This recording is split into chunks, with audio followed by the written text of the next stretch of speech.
nous avons ouvert un lieu de vie pour accueillir des jeunes en difficulté depuis maintenant 2 ans. Et nous le faisons donc au sein de notre maison, avec notre famille, nos enfants. Et petit à petit, en fait, on a été amené à accueillir des migrants. Et on s'est aperçu que voilà, c'est des jeunes qui sont beaucoup plus volontaires, qui ont une volonté voilà, de s'en sortir, une volonté de travailler. Et c'est un plaisir de travailler pour eux parce que c'est des jeunes qui donnent beaucoup de satisfaction déjà dans la vie commune, qui participent avec plaisir et qui aiment rendre service. Et c'est des jeunes aussi qui donnent entièrement satisfaction à leur patron quand on peut leur trouver des apprentissages. Moi, j'aime pas du tout le terme migrant. Je trouve que migrant, ça apporte un certain misérabilisme que j'aime pas du tout. Moi, je préfère le mot de citoyen du monde parce que on demande effectivement à nos enfants d'aller voyager, d'avoir des expériences multiples, de parler plusieurs langues. Et pourquoi on refuserait à des gamins, sous prétexte qu'ils viennent d'Afrique ou d'Afghanistan ou d'ailleurs, sous prétexte qu'ils sont issus de pays en guerre, pourquoi on leur refuserait cette appellation des citoyens du monde?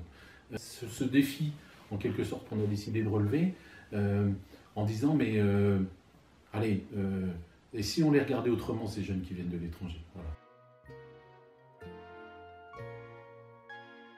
Nous, on est là pour vivre avec eux.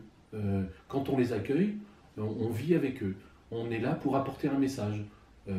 On est là pour être là. Voilà, pour vivre des choses ensemble et être pas seulement faire en sorte que ces jeunes nous soient redevables ou autres. Voilà, notre retraite ne passera pas par ces jeunes. Mais en revanche, la France de demain passera sûrement par ces jeunes. Notre maison, elle ferme jamais à clé, il y a toujours des gens qui rentrent, des gens qui sortent.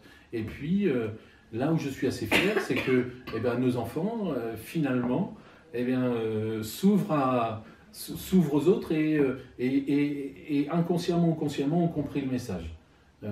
Donc, Jean-Paul II disait « N'ayez pas peur ». N'ayez pas peur et n'ayez pas peur d'accueillir l'autre, n'ayez pas peur de vivre avec l'autre. Il y a ce partage, cette abnégation. Donc nous n'aurons jamais des canapés propres, nous n'aurons jamais... voilà. Mais en même temps, ce qu'on sème là, parce que nous on fait pas de...